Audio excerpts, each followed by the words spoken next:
Dostlarım, videoya geçmeden önce küçük bir duyuru yapmak istiyorum. Şu anda kanalımda Android telefonlardan oyun yapmak üzerine 25 tane video mevcut. Bu videoları izleyerek 3D ve 2D olmak üzere iki tür oyun yapabilirsiniz.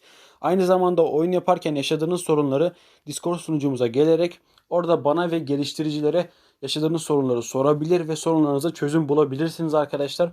Discord sunucumuza açıklama kısmında bulunan linkten gelebilirsiniz ve kanalıma abone olursanız eğer yayınlanacak eğitim videolarından haberdar olabilir ve bu videoları izleyerek yararlanabilirsiniz. Dilerseniz videoya geçelim. Dostlarım merhaba, ben Zagrex. Android telefonlardan 3D oyun yapımı serimize kaldığımız yerden son hızla devam ediyoruz. Bugün sizlere It is Magic'te dünya nasıl değiştirilir bunu göstereceğim. Dünya veya sahne diyebilirsiniz.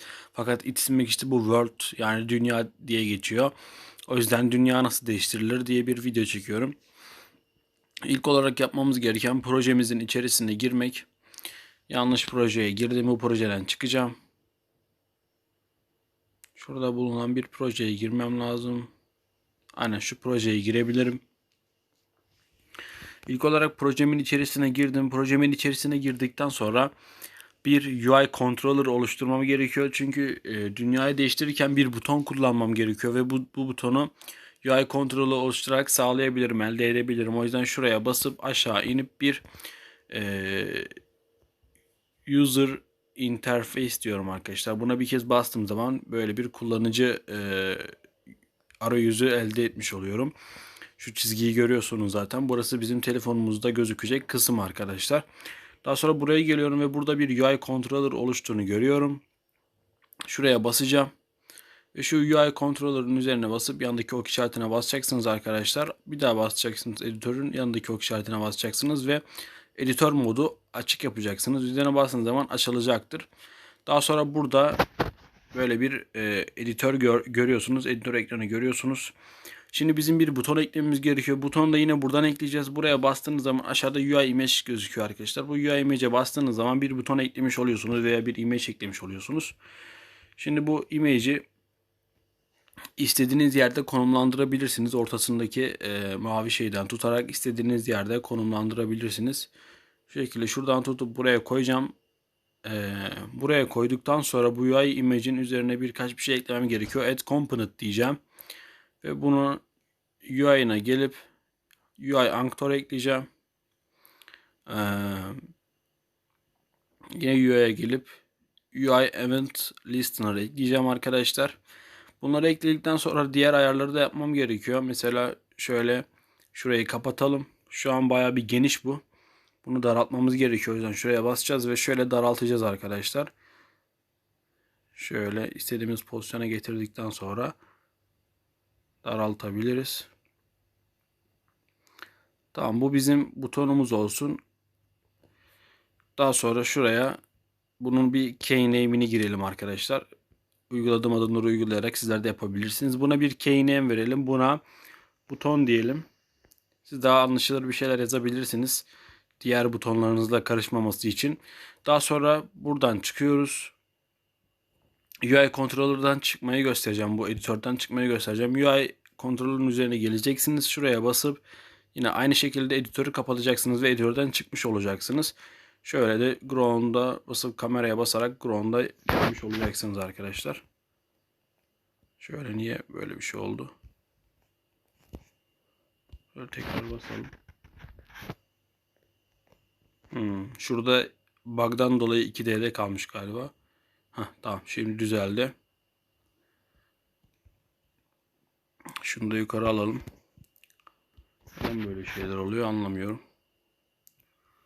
Şunu da yukarı alalım bu şekilde. Tamam, şimdi bir izleyelim arkadaşlar. Böyle burada ortada oluşan bir buton olduğunu gördüğünüz bir image var burada ortada. Beyaz bir image var. Hatta şu topu silelim. Şu topun şu an bizimle bir alakası yok. Şunu sileceğim. Daha sonra şimdi yapmam gereken bir script dosyası oluşturmak. O yüzden project files kısmına geleceğim. Ve burada herhangi bir script dosyası olmadığını görüyorsunuz. O yüzden üzerine basılı tutuyorum Files'ın üzerine basılı tuttuktan sonra new diyeceksiniz ve buradan new folder diyeceksiniz ve buna bir isim gireceksiniz. Script ismini gireceğim.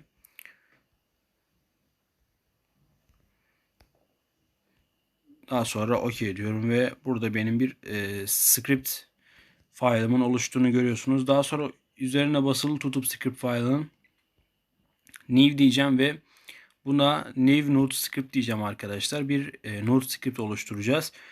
Buna da game change diyebiliriz. Game change diyebiliriz. Yani oyun değiştirmek diyebiliriz veya world change diyebilirsiniz. Size kalmış. Şimdi world kısmına geleceğiz ve bir world oluşturacağız arkadaşlar. Yani geçiş yapacağımız, değiştireceğimiz yeni bir world olması gerekiyor. O yüzden bir world oluşturmamız gerekiyor.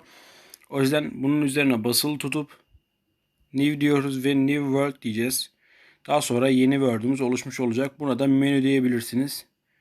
Size kalmış, ne diyorsanız artık OK diyeceksiniz. Daha sonra burada yeni bir Word oluştuğunu görüyorsunuz. Şimdi script kısmına geleceğiz ve game change scriptimizin içerisine gireceğiz arkadaşlar. Üzerine bir kez basarak içerisine girebilirsiniz. Daha sonra global variable oluşturmamız gerekiyor. O yüzden şuradan variables kısmına gireceğiz. Artıya basıp new diyeceğiz. New variable diyeceğiz ve yeni bir variable'ımız oluşmuş olacak. Float kısmına bir kez basıp aşağı inip miske basıp buradan file kısmını seçeceksiniz ve buraya bir isim gireceksiniz. Herhangi bir isim girebilirsiniz. Ben buna menü diyebilirim. Menü scanner veya menü world diyebilirsiniz, artık size kalmış. Ne derseniz deyin.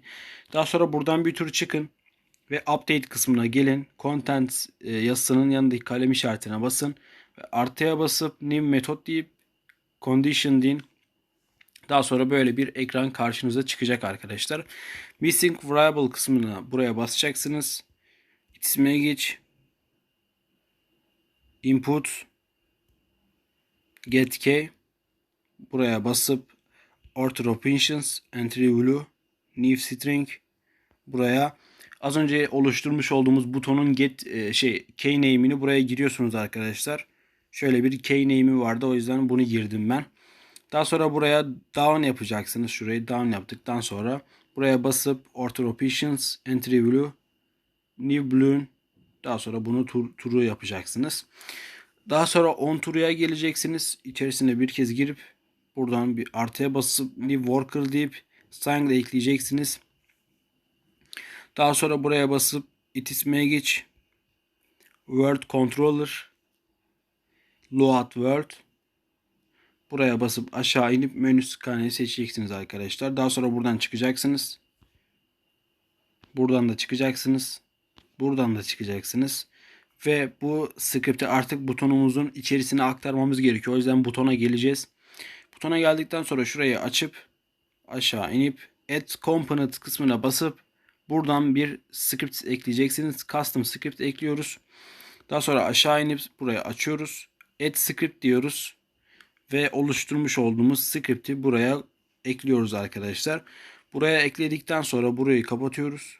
Burayı da kapatıyoruz.